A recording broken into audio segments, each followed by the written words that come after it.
So do you have someone in your life that you just have that nagging feeling that you need to express, and you're struggling to speak to them? If you do tell them anything, they're not going to listen, and there's a lot of things left unsaid.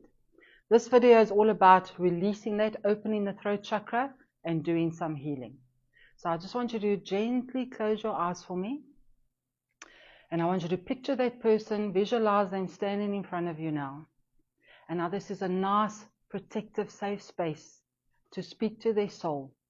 And now you're going to let out whatever you need to do, authentically. If it's anger, let it be anger. If it's pain, whatever comes up for you, we're going to express it. And let it out. Speak it up. It might have been from a very long time ago, might be recent. And you just voice that out. Once you've done that, I want you to pull out the cord from you to them pertaining to this specific issue, because we want to let go of that. It's done, dusted. And then once you've done that, you're going to take in a deep breath for me.